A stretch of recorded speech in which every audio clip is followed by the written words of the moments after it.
خلاص دخل.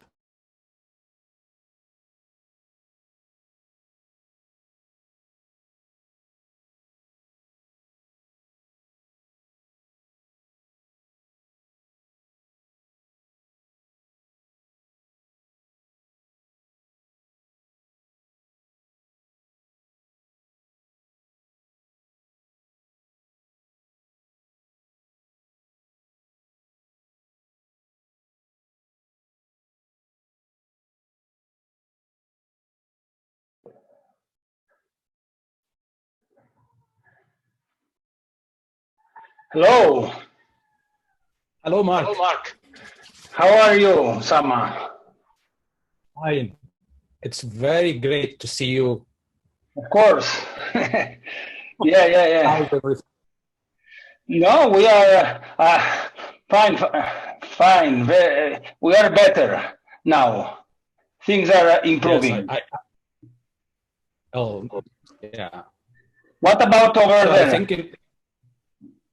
I think we have we didn't jump to the top of the curve, and we are still in the down part of the curve.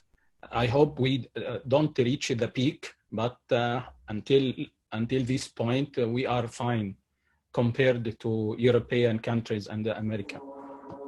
Okay, yeah. Let's hope you start decreasing. No, here it's much better for the last few days. Yeah. And I think the number in Spain now is decreasing regarding the death rate and the infection, new infection. Yes. We have very few new admissions, COVID positive admissions. Yes. 2-3 weeks ago, it was very bad, and we had to change many things. Now we're slowly coming back to normal. Still, we are locked down at home. There is confinement. We cannot go out. The hospital is closed. So still not normal.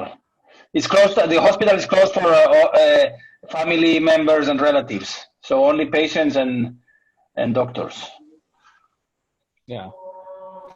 And you are lucky to have some hospital working with a stroke patient, because in our country, when we come to the hospital structure, it's either to be COVID patient, totally for COVID patient, and every other specialty should be shut down. And there is some hospital which will be ready to run the other subspecialty. Okay, no. Yeah, our hospital was 90% COVID. Only the stroke unit and the coronary units were non-COVID, still non-COVID. Yeah. So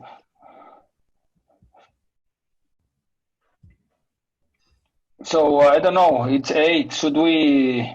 How are you? Should we proceed?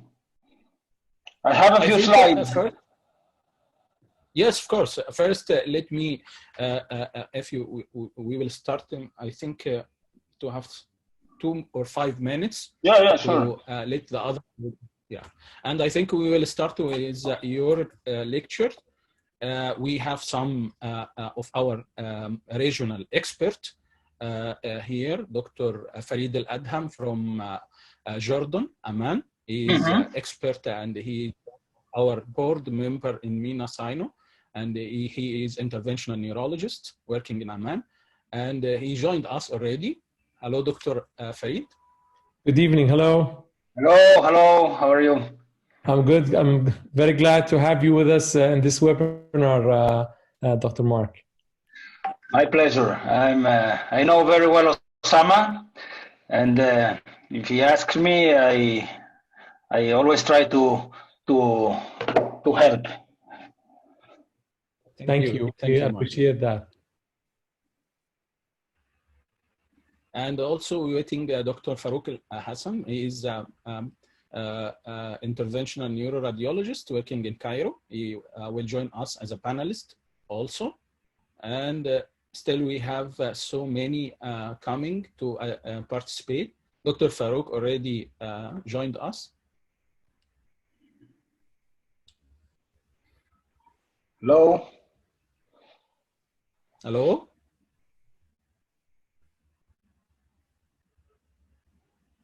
He's connecting. He's trying to connect. Yes, connecting, yes. I'm connected. So what about, yeah. Hello. Hello, Dr. Faruk. Hello, this is not me actually, but I had a problem with my computer, so I went in from the computer of my one of my kids. So this is not me. Very nice. Yeah, well, we... Very nice. So now I'm you connected from your computer? No, it's me, but from his computer. Okay. So I'm upgrading your son character. Yeah. Okay. So let me start, and maybe I introduce first of all, let me welcome our esteemed guest and dear friend, Dr. Marc Ribo. He is a professor of clinical and interventional neurology via the EPRON Barcelona, Spain, an epicenter for COVID pandemic. The one of the most contributing researcher to the field of stroke in the last decade. He is extensively publishing a paradigm shift articles in the field of stroke in the last few years. He kindly joined us to give us some recommendation about how to deal with the stroke and the stroke workflow and the stroke protocol in the era of COVID pandemic. Of course, from his painful experience from an epicenter in Barcelona. Thank you, Dr. Marc, for joining us. And let me introduce our panelists, two of our heroes, MENA-SINO heroes. Dr. Farid Al-Adham, he is one of the famous interventional neurologists working in Jordan, Amman. He is American board certified. He is very experienced in interventional neuroradiology. Thank you, Dr. Farid, for joining us. And our friend, Dr. Faruk Hassan. He is a very experienced interventional neuroradiologist, and he is one of our dynamo in MENA-SINO. Dr. Faruk is a professor of interventional neurology in Cairo University, Cairo, Egypt. Thank you for joining us. And let me leave the mic for you and start the webinar. Okay, so I'm going to share my screen, right? Yes. Yes. And I have a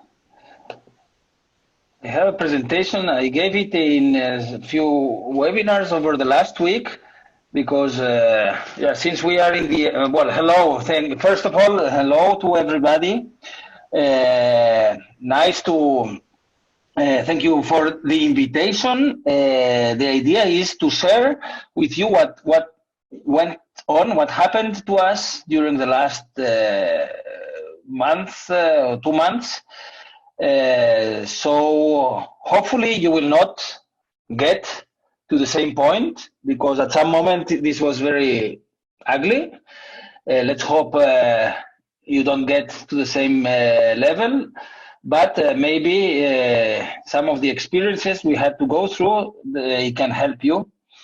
Anyway, so because of we are in the epicenter here, I was asked to give this presentation a couple of times for the last week, and I think it's useful. So just one slide to show you that we work in this area. This is our system. It covers Catalonia, 7.5 million inhabitants. All the big centers basically are in the city of Barcelona, the purple. And we get in Catalonia about 14,000 strokes per year. And we are very well organized. We are known to be very well organized. We have a very good registries, and all this organization was very dysfunctional during a few weeks, and I will show you why. So we have 26 stroke units. We have a good telestroke service. We can assess patients in telestroke centers. and the regional organization is very good. So this is what happened here with the coronavirus. The first case that we admitted in our hospital was on March 2nd. And at that time, we were still thinking that this is something that was not going to have a big impact. It was a Chinese thing that will not affect Europe, or very few cases. But during the following days, the situation worsened, and the government here, they decided to confine everybody home, mandatory confinement, lockdown on March the 14th. So we had the president, we have the president on TV every day now, almost every day. We make a lot of jokes about him. And here is the curve that we are experiencing. We would be the yellow curve, a little, not as bad as in New York or in the north of Italy, a little worse than the numbers in China, as you can see. And this is the expected rate of death mortality that is expected to grow for another week still. So right now we still have around 300 deaths per day because of COVID. At one point we got to 600, I think. So it's better, it's decreasing. And this graph is, I think, is following, is a good prediction. And probably during the first week of May, it will stop basically increasing, or we will have very few new deaths because of COVID. This is my hospital. So what happened with admissions from COVID-19 in my hospital? So you can see that the blue bars are the COVID positive patients admitted in the hospital. The yellow bars are the admissions in the ICU. So here you can see we doubled the capacity of ICU beds. So we had to implement more ICU beds, basically to double the capacity, and we reached the maximum capacity of beds in our hospital. So basically, you're going to see what happened here. Our hospital progressively was filled with COVID positive patients. 90% of the hospital was dedicated to COVID patients. We doubled the capacity of the ICU. The stroke unit and half of the coronary unit were the only units that were COVID-free, non-COVID patients. So we managed to keep that at least. And we decided that at that point we didn't know, there were not many or enough protection equipment. We were fearing infections among the staff. So we decided that only one neurologist, stroke neurologist, will go to the hospital every day. All the team will stay at home, and we will stop all non-urgent procedures. So we were only doing basically strokes as an interventionalist, strokes and subarachnoid hemorrhages. Basically, nothing but ruptured aneurysms. So we stopped all the scheduled procedures. There is an hotel nearby the hospital. The administration decided to fill the hotel, to transform it into a hospital. So many patients, COVID patients, were transferred to the hotel, to this hotel. Fortunately, it was not filled because also in front of the hospital we have a sport facility that was also transformed into another hospital with 300 beds. And it was also half filled with COVID patients. So we didn't reach the total capacity of beds because we implemented an hotel and a gym as additional wards, hospital wards. And the problem we observed that initially that many of our COVID positive patients were all around the hospital in that mess, so they were not getting appropriate care. So we tried, we convinced the administration to create, like to duplicate the stroke unit. So not exactly the same, but at least to have them in the same, all the COVID positive stroke patients in the same area. So kind of a second stroke unit for COVID positive patients. And we send there another neurologist every day. And this is the situation right now, I would say, except that there are less COVID positive patients. We have fewer stroke patients with COVID, and we are getting very slowly back to normal, as you can see, but still we have the ICU admissions are going slowly, very slowly down. The normal admissions, I would say, are decreasing faster.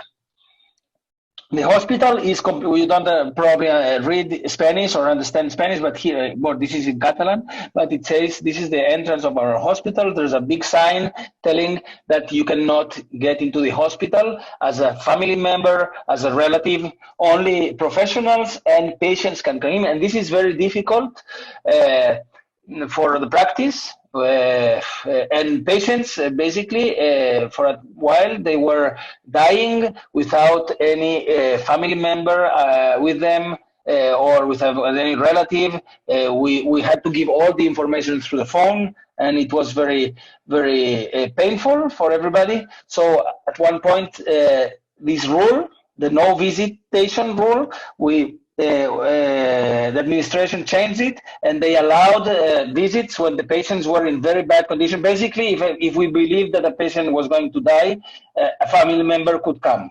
So it was really a stressful situation, as you can imagine, because on top of having a family member dying, nobody could be with him, and nobody knew exactly the information at first hand. So very difficult times we went through. There was a concern about infections of staff because we didn't have all the equipment, the protective equipment that we needed.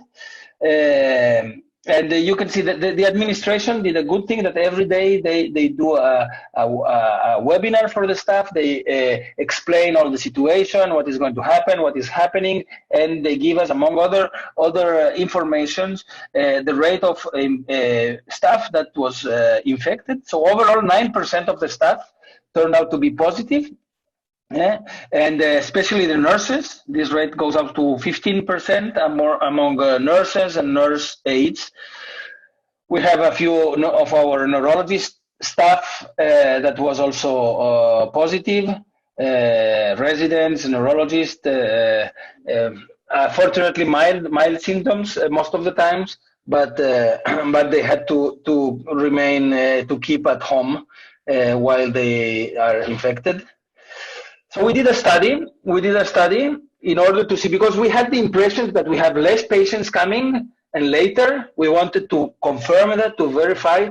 We did a study the first 6 weeks of the pandemic of 2020. We studied all stroke admissions, and we compared them with the same period, 6 weeks, in the previous year. And basically, this is what we observed. After the second week of the pandemic, there was a clear decrease in the number of admitted stroke patients. This is, and we had not so many positive strokes, COVID positive strokes, 16 patients overall. I think now we are at 19 or 20, so not so many. But there was a collateral damage, meaning that the number of strokes that were consulting and coming were much lower. And the NIH, so they were more severe, especially you can see after the second week again, after we were really hit by the pandemic, after the second week, the NIH of admissions increased as compared to the previous year, basically because the COVID positive patients were very severe strokes, very, very severe, as you're gonna see, with very bad outcome. And also, we had fewer admissions or consultations by TIAs. So minor strokes and TIAs, they're very afraid to come to the hospital to consult. They're not coming. Patients with by own means that come by own means that they're not coming only or much less than the previous year. And here you can see what I was telling you. TIAs were much lower, and patients with large vessel occlusion relatively were higher, because minor strokes and TIAs are not coming because they are terrified to go to the hospital. The hospital is seen like a very bad place to be there, full of infected patients. Nobody wants to get there. So this is the problem. So we went to the media, to the newspapers, televisions, radios, as the Society of Neurology, and the same is happening with STEMI, with coronary disease patients. We did a campaign telling to people that if they have symptoms of stroke, they should still come to the emergency room. We are prepared to study them and to take care of them, and we are counterbalancing the situation. Despite a lower number of admissions, we had same rate of reperfusion treatments, same rate of IVTPA treatments, same rate of thrombectomies.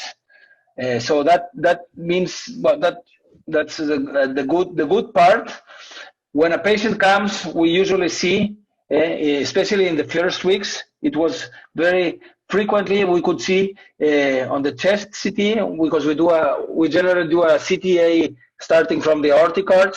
So these pneumonias were quite common to see, and when the patient status is unknown about the infection as a stroke code, this helps us confirm, or almost be sure that this is a COVID positive patient. But sometimes the findings are not so evident, like this one here. This one also suggested and was confirmed as a COVID positive patient. We wrap our phones always now with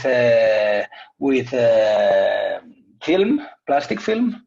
Everything is, well, we took a lot of measures in the hospital, as you can imagine.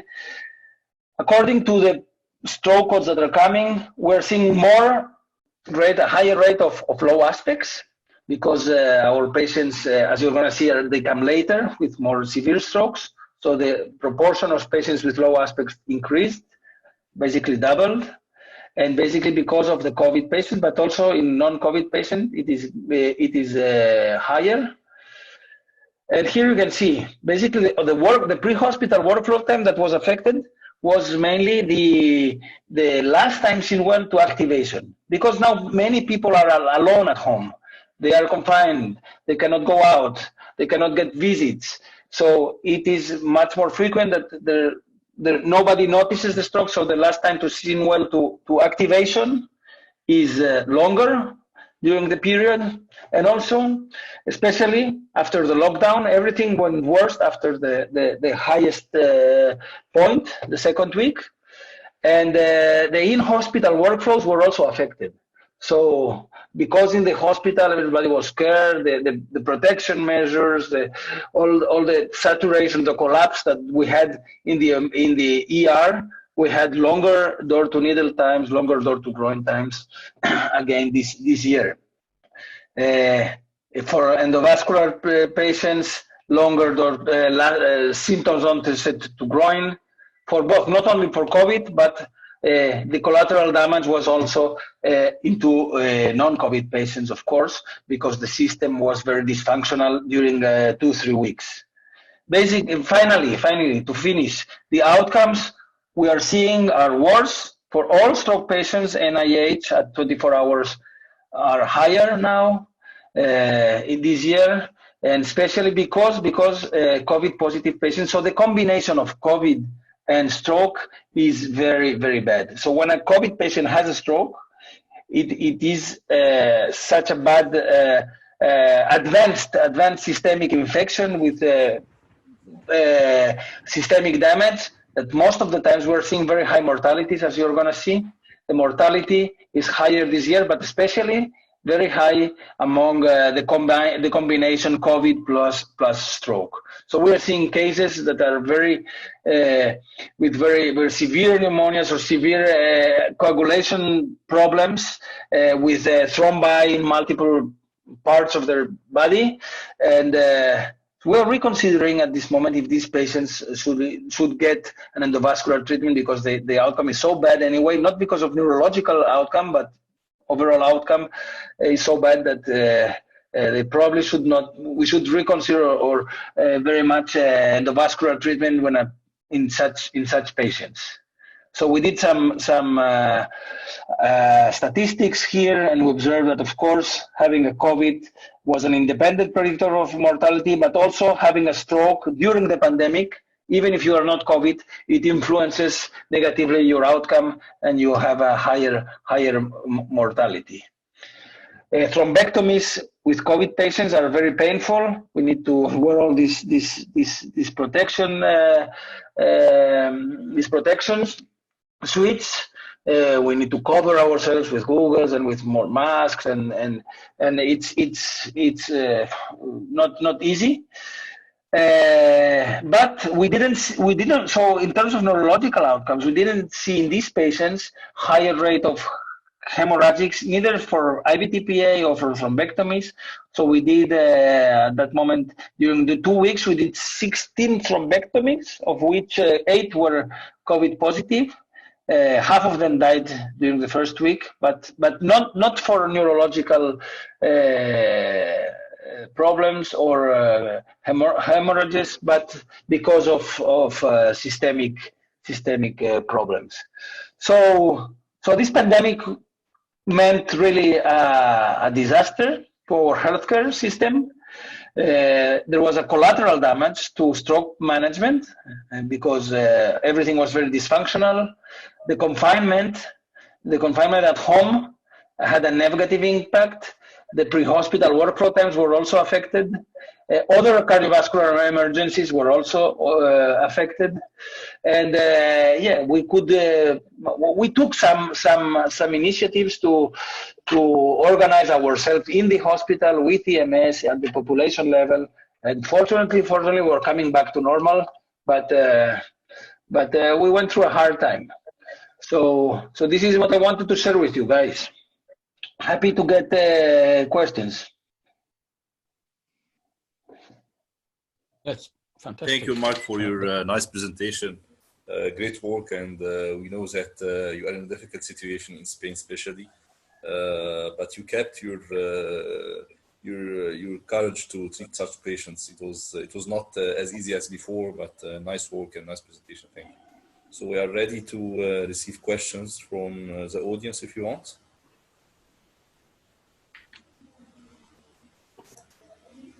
So I'd like to ask you, waiting for that indeed question. Do you consider all patients, even if you don't know if he's a COVID positive or not, do you consider them as a COVID positive in the use of the PPE, or just for patients that are confirmed to be positive? Yeah. If we have a stroke code coming from his house, we consider him as positive, because the PCR takes now it took longer. Now it takes around 6 hours to have the results. So we need to consider him as positive. We are checking the chastity. We also had some discussion about the advantages of, since the patient is already in the CT scan and we're performing a CT from the aortic arch, a CTA. So we find findings sometimes, but if we don't find findings, it doesn't mean that the patient doesn't have COVID. So the usefulness of this CT scan is, I don't know, it's not, I'm not sure it's very useful, because if you see it, you can be pretty sure that the patient has the infection, but if you don't, you still need to do the same thing. So the patients, before they are admitted in the regular stroke unit, now we wait until we have the PCR confirmation that it's negative, and only once it's negative, it goes to the stroke unit. Also, another warning: we have seen patients with suggesting symptoms with a PCR that was negative, And we thought, well, that's strange. He might have another infection. And second PCR that we did turned, and one time a third PCR turned out to be positive. So don't take the PCR as 100% sure when it's negative. Maybe the quality of the sample was not good enough at first. So if there are symptoms, you should still be cautious and repeat PCR after 1 or 2 days, because it's not definitely it doesn't definitely mean that the patient is negative. Yeah. Okay. I have a comment. Yes, go on. Doctor, I have a comment.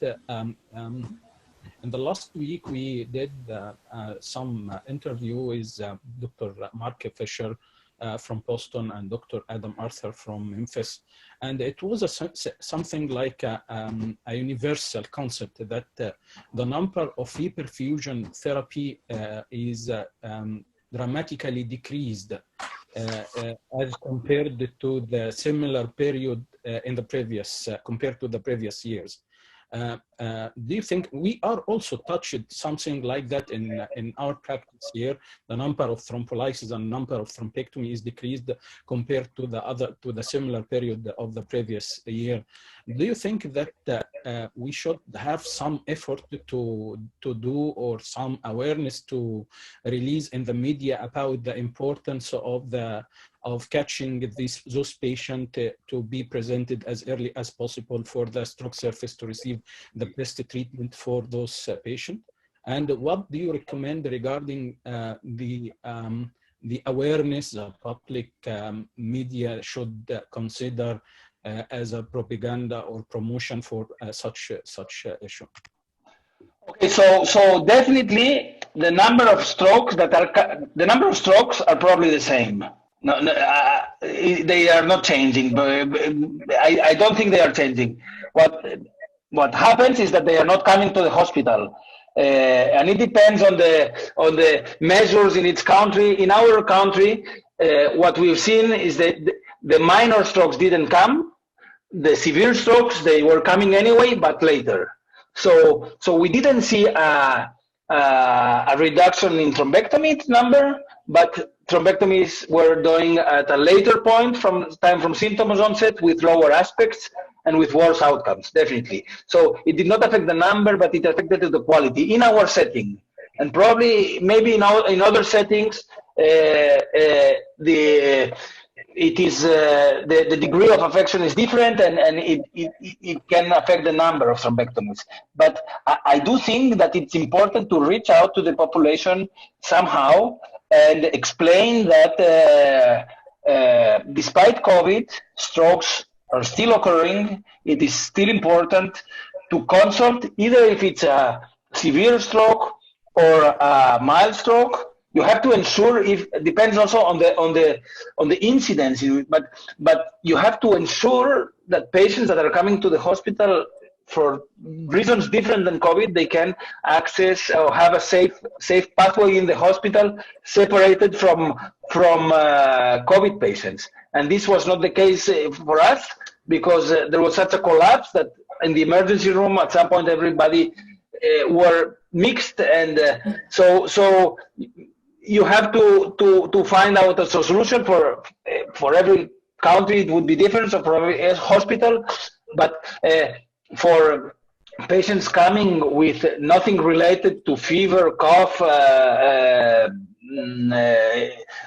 respiratory symptoms, so like TIAs, they should go through probably a different door, a different circuit, not mix them initially, and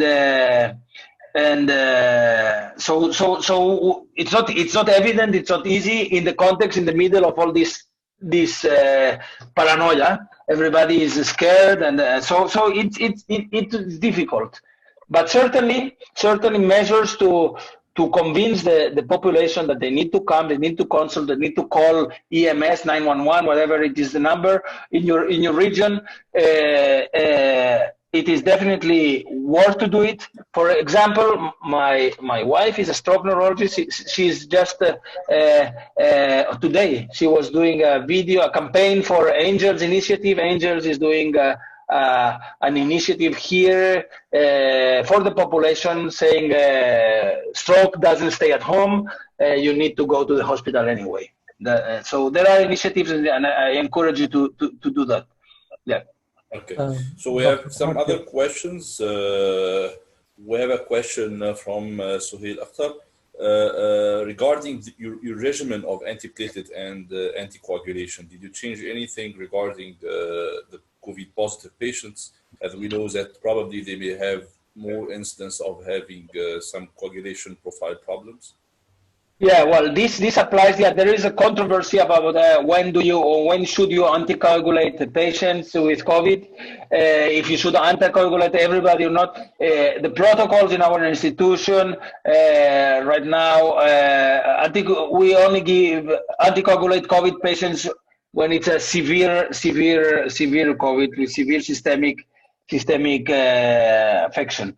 So mild COVID, mild symptoms, moderate symptoms are not anticoagulated.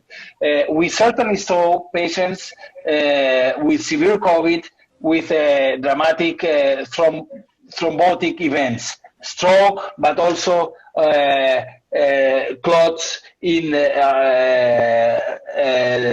hands and limbs. So dramatic shower of thrombi due to massive coagulopathy. So there is, I think I'm not an expert, but there is an indication for anticoagulation in severe COVID infection, not in moderate or mild. And did you notice any difference in the type of occlusions that in COVID patients? I mean, it's large vessel occlusion or distal vessel occlusion, or it's not? There is no difference between COVID positive patients and other type of patients regarding their presentation. Mm-hmm. Yeah. Okay. So, for example, I did a thrombectomy in a patient that had a respiratory hypoxemia due to pneumonia. The cause of he had a chronic carotid occlusion, but only developed symptoms because of the hypoxemia. This is this was clearly related to the hypoxemia, not specific to COVID, but to the pneumonia. I do think among the thrombectomies that I did in COVID patients that the load of clot in some cases was very big, very huge clots in the carotids. So probably, and the case like I just told you with massive shower of clots. So in this, but this applies only to severe COVID. On the other hand, you can have a mild COVID that has a stroke totally unrelated to COVID because he had to have a stroke. So I've also seen these cases, not because he's COVID positive, you should think this is going to be a disaster, because you have a lot of mild cases of patients that coincidentally, they also have a little cardioembolic stroke or any kind of stroke, but not related to COVID. So you have all the cases. So my advice is also not because you have COVID and a stroke, it means that it's going to be a bad outcome. Let me first introduce Dr. Amal El-Hashemi. She joined us. She is also a panelist. She is a president of the Omani Stroke Society, and she is one of our active board in MENA-SINO. Hello, Dr. Amal. Hello, everybody. Hello. Hello. Thanks, Dr. Marc, for your very informative presentation. I think we have learned from your experience today. And if you don't mind, I just want to ask you a question.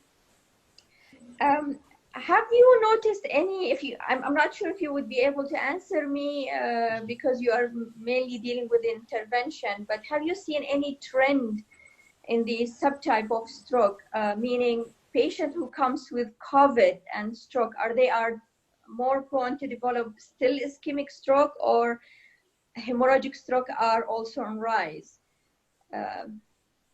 Well, we have seen also hemorrhagic strokes, but we did an analysis, and the rate of hemorrhages doesn't seem to be higher. So we had hemorrhagic intracranial hemorrhages with COVID, but it doesn't look to increase the number.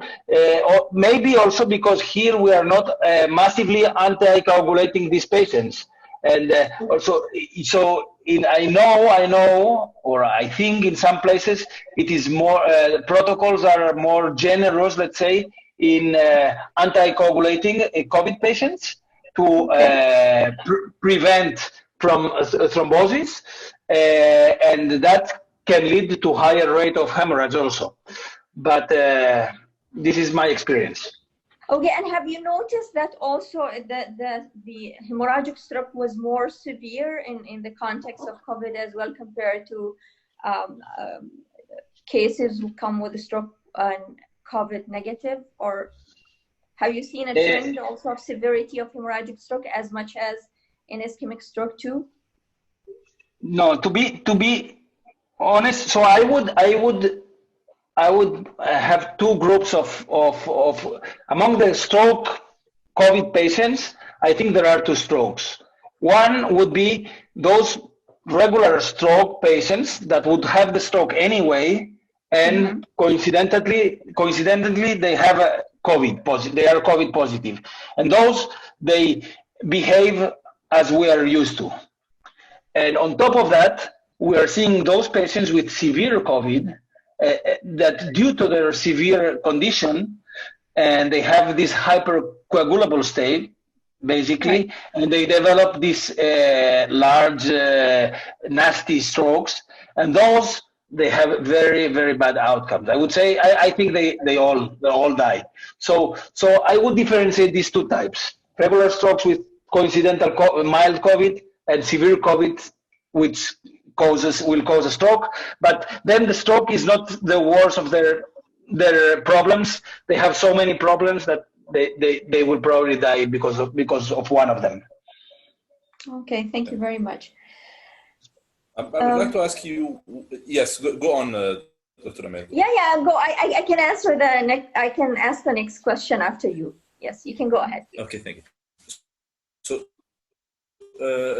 We know that probably the period where you intubate the patient and when you extubate the patient is probably the most risky period for the transmission of the infection. So did you change anything regarding doing patients under GA? Do you put them under GA in the angio suite, or you put them under GA outside the angio suite, and then you go into the angio suite? And for the extubation, what to do after that? Yeah, this is a hot topic also. So we had this discussion. When the patient is intubated, it's the safest moment, right? It's not so contagious. However, as you said, the processes of intubating and extubating increase the risk. In our institution, we don't have a negative pressure room that minimizes the risks. We discussed with anesthesiologists, and we decided to keep with our regular protocols. We do not intubate the patients electively, not before and not now, only if the patient really needs it because of his neurological status during strokes. And they all wear their masks. We put the shield to protect the rest of the team. The anesthesiologist is a little bit more exposed. They need to wear also their mask and everything. But it was also their decision. They took part of the decision. They thought anyway, if they had to intubate the patient, it will increase the risk anyway. So we didn't change this part of the protocol. And then you don't extubate them in the angio suite. You extubate them outside the angio suite if you are in need. So we don't intubate them. We don't intubate them unless it's needed. If it's needed, then they cannot be extubated ready after because they had a reason to be intubated that it was not corrected during the thrombectomy. It's not only because of the stroke, so they are extubated in the ICU later, when possible.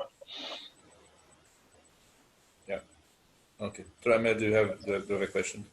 Yeah, I was just wondering what happened at your institute and your hospital to the rehabilitation session. We know that there are different stages of treatment of stroke patients, and obviously rehabilitation is extremely important stage in ultimately improving the ultimate outcome of this patient, optimizing their functional status. So I'm just wondering, because I'm concerned, and at our institute, for instance, the rehabilitation session has been cut down significantly, the duration plus the sessions, they are not getting enough rehabilitation as they used to. So I just would like to hear from you if you have any experience in this regard as well. Yeah, that's an excellent point, and we had exactly the same problem. So I think in our case we were hit. We didn't have time to prepare. In a few days, the situation was terrible. We could not. So one of the things that happened related to rehab is that the rehab service decided we're not going to do anything, and for a few weeks, or I would say 2-3 weeks, the stroke patients, they didn't get any kind of rehab during in-hospital, and that was really bad. I think, as you said, it's very important to start early rehab as soon as possible, and this is what we do usually. So now that the situation is better, last week the physical therapist started to come again to the stroke unit daily and take care of these patients. But we did something that we shouldn't have done, because we were not prepared to, and because everybody was so scared, and there were not enough protection equipment, and we stopped. So the easiest thing to do is to cancel everything and to stay at home. And all these measures that doesn't seem to be essential, they were canceled as a physical therapy. I'm glad to hear that the rehabilitation sessions are back now in your institute, because this is extremely important. Mm-hmm. Yeah, but I think all the hospitals at the beginning faced this, because there was a lot of hesitancy even from the therapists themselves to handle such cases, despite even personal protective measures were taken, but they were very hesitant, and we have noticed that they have reduced the session significantly. Exactly, same here. And also we had lack of we had not enough protection equipment. So only very essential staff could use it. This was at the beginning. Now we don't have this problem anymore. Right. I think I should take this word hesitancy from Dr. Amal and take me to the next question. Did you see any delay in the workflow? And if yes, which part is affected more, the pre-hospital part or the intra-hospital part of the stroke workflow? Okay, so definitely at the pre-hospital level, there is a problem with witnessing. Since now a lot of people, they don't go out, they are alone at home, and there are more unwitnessed strokes that come much longer. And we have many cases that were found more than usually after 24 hours at home. This always happens, of course, but it happens more now. First, during the very peak, there was a collapse of EMS, and everybody was calling 911. And there was a waiting list for 911. So the authorities were telling, if you have mild symptoms from respiratory symptoms, don't call 911, because there were not enough people to answer all the calls. But that was a very few days. But certainly it could affect also reaching EMS at some point, because the call centers were saturated. But after a few days, the EMS process was back to normal. And then the second part, inside the hospital also, during the first days, because of collapse and protective measures, we observed a delay in door to needle time, door to groin times, but not anymore. Now the hospital is much more calm now, even more everything is smoother than always because there's less people in the hospital. Only essential people are there, and you go to the hospital, it's like very, very unusually calm. There's nobody in the corridors. All the patients are in their rooms, and there's little staff because only the essential staff is there. So you go to the hospital, it's strange, very strange. And considering what we know regarding the bad outcome of patients with COVID positive patients with acute stroke, especially when they are severely affected with the COVID. So did you change anything regarding the patients that you are accepting for thrombectomy? I mean, we know that there are clear indications for thrombectomy, and there are patients that are clearly not good candidates for thrombectomy. And we have a gray zone in between. The gray zone of the aspect score, of the time window, of the NIH stroke scale. So do you feel that you are more conservative with positive COVID patients in the gray zone?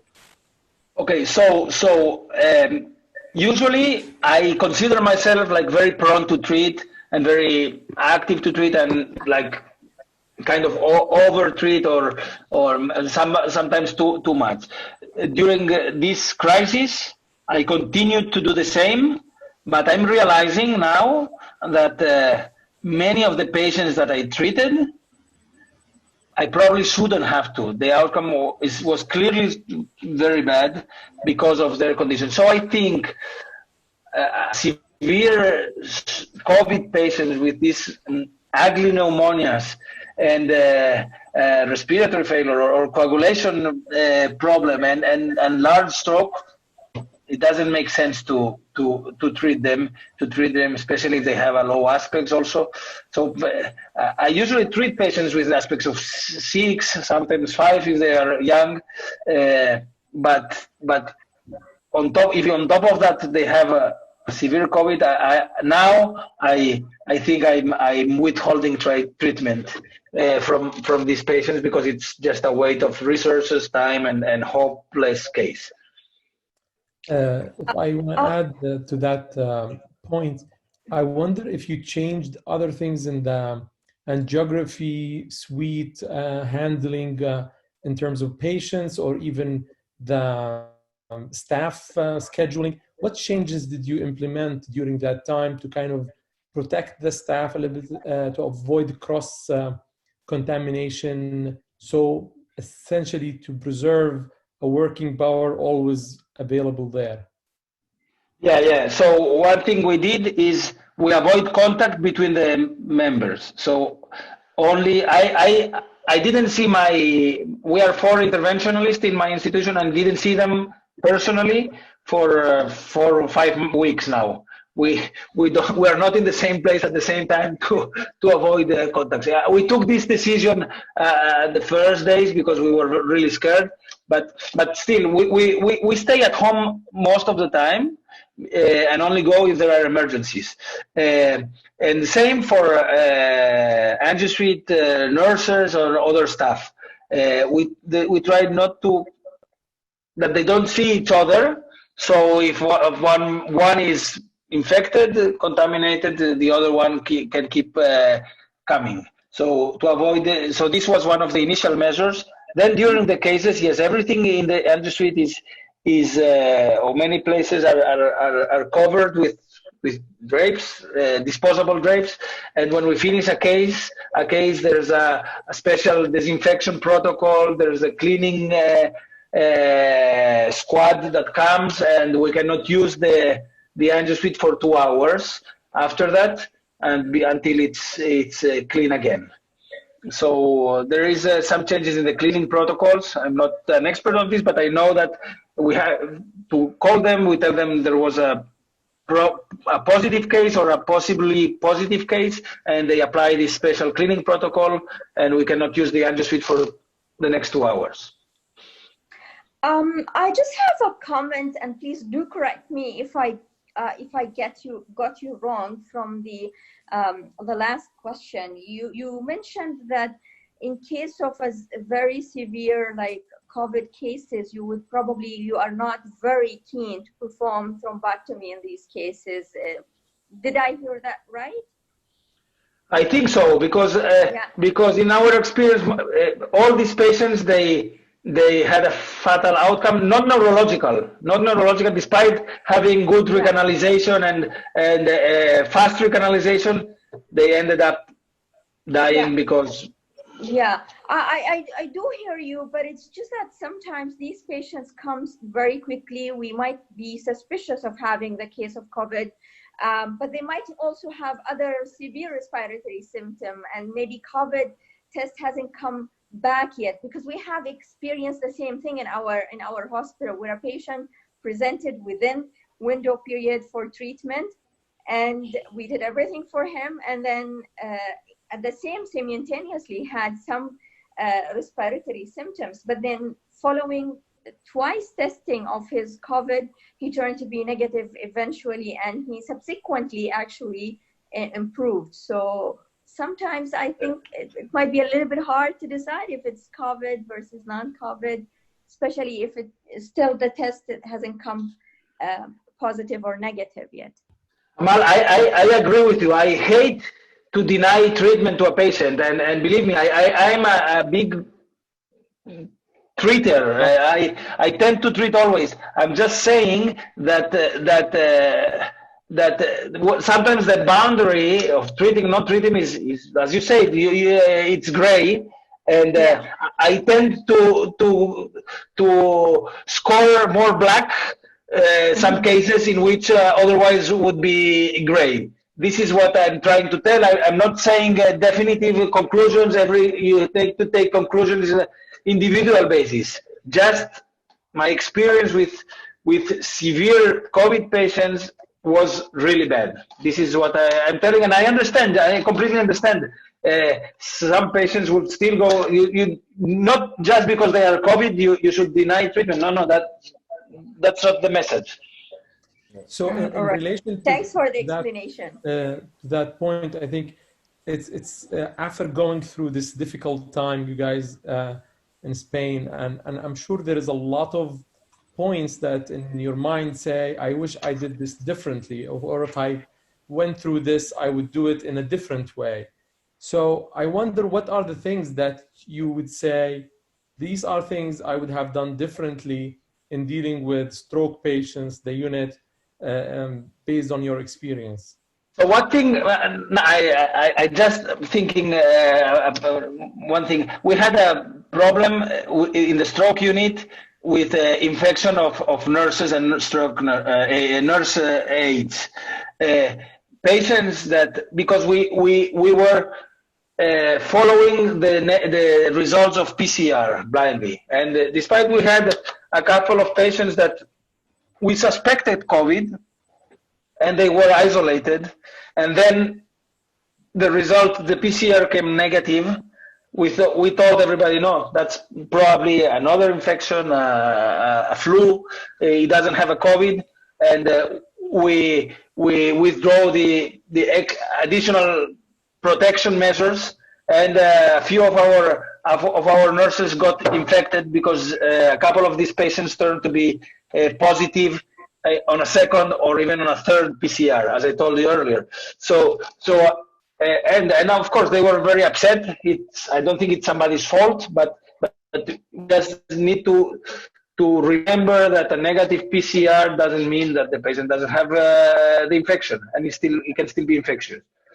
So then in this case, do you advise us to do this more than twice? Because for most of our cases, we did it like twice. When it turns to be negative after the second time, we actually haven't gotten to do the third one. So do you advise us really to continue doing this test in stroke patient despite like two negative tests being? Yeah, well, if the suspicion is high, certainly yes, because and you can suspect by clinical symptoms, also by high ferritin or D-dimer, or like so if the degree of suspicion is high, I would. So we had one single case in which we had it was positive only at the third test. Okay, well, interesting to know that, because most of the time those patients who come to us with stroke and suspicion of COVID, we like do it twice, and then if it turned to be like negative in the second time, we probably stop testing. So this is a learning point for me. Maybe we should not give up, and maybe we should continue testing these patients if we are suspicious, highly suspicious. Or at least keep the measures, keep higher protective measures for the staff, at least, okay. because you don't want them to be, of course, infected. And this is it happened to us. Yeah, sure. I have some questions from the participants, from the attendees. One of them is about if there is any change in the CT angio protocol as regard, there is some data regarding the harmful effect of the contrast, especially in COVID positive patient. Did you see that CT angio should be restricted in those patients, or? No, yeah, we decided to not to change our angio protocol if in these patients. Also, yeah, I understand there can be a higher risk of renal failure, but I think the answer is to be reasonable and not to perform additional contrast or two, if not necessary. But I believe if you have a patient with a severe stroke, listen, I don't think you can skip doing a CTA. Yeah, I agree. Well, yeah, there's no way you can spare him the use of contrast, and you have to take the risk and do it. Another thing what we did is that in our institution for mild strokes, we rely on, for TIA evaluation, we rely a lot on ultrasound, carotid ultrasound. We stopped doing carotid ultrasound because of the risk of infection of the sonographer. And on the other hand, we did more CTAs in these mild stroke patients, in which sometimes otherwise they don't get a CTA and they get a carotid ultrasound. Yeah. We have another question regarding, have you any experience of COVID positive presented primarily by neurological sign manifestation? Sorry, there was the COVID. Can you repeat the last part? Yes. Any experience about COVID positive presented primarily by neurological manifestation, not chest manifestation? No, like we are registering all neurological manifestations of these patients. Of course, many have, but so we did have cases that came as a stroke, and that was the cause for coming to the hospital. But we saw already in the CT on admission that they had a severe pneumonia. So we have seen these patients. Other neurological manifestations that are usual, of course, but they're very non-specific, like headache. But you can they come with fever and any infection. So we have a registry of neurological manifestations of the COVID positive patients. The most common is headache, of course, and dizziness, but this is very non-specific. So also it's very, it's very frequent. Anosmia is very frequent. Two of our staff members, one resident, one neurologist, their symptoms were anosmia. She's a young mother. She realized that she doesn't smell the diapers of her babies, and this is how she found out she was positive. She wanted to take the test, and she turned out to be positive. So the anosmia is really frequent, and sometimes the only symptom.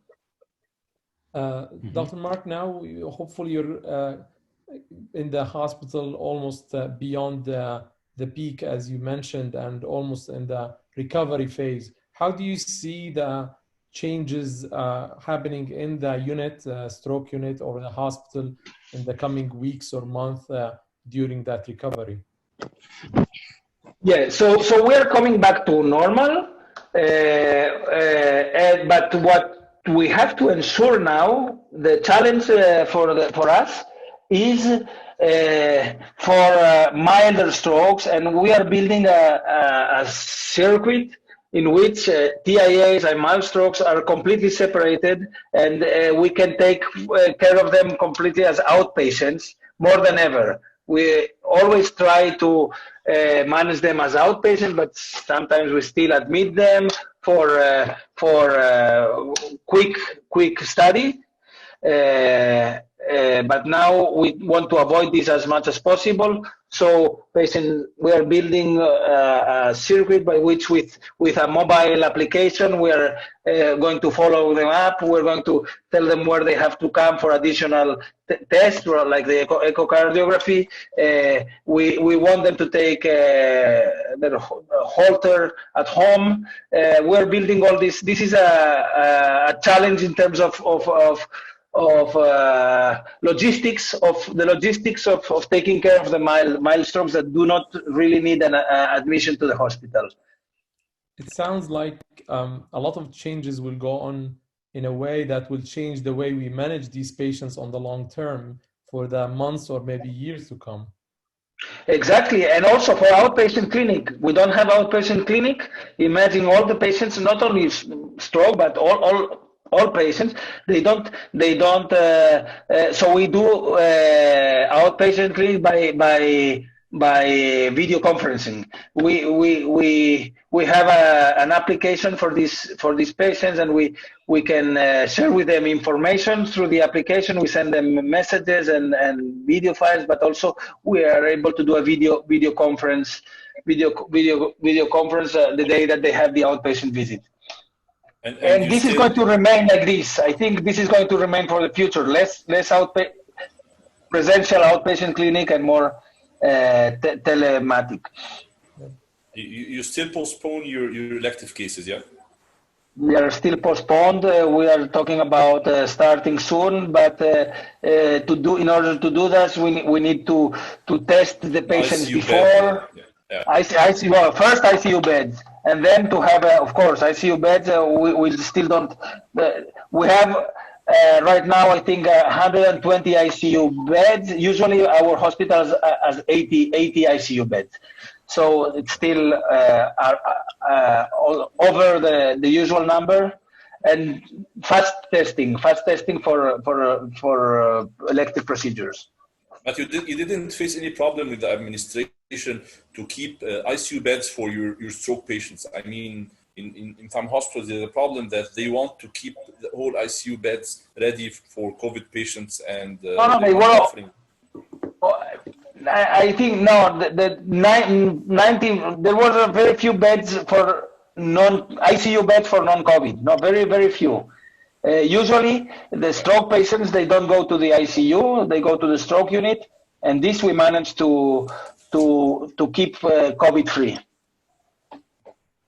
Let me to sum up about 15 questions from the attendees into 4 questions. Did you see any difference between the etiology of the stroke, whether it is a large vessel occlusion or distal vessel occlusion between COVID positive and the non-COVID positive patient? This is the first most commonly asked question between attendees.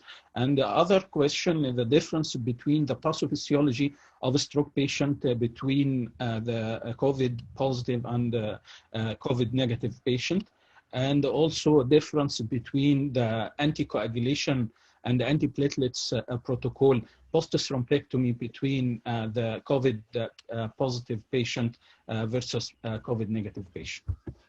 So again, the idea is that most of the patients behave the same, except for those with severe COVID, in which there is this dysfunction, multifunctional dysfunction, and hypercoagulable state and high load of thrombus. These are part of the COVID positive patients. Otherwise, it's they behave same as always. But this subgroup of severe COVID, they are completely different, and as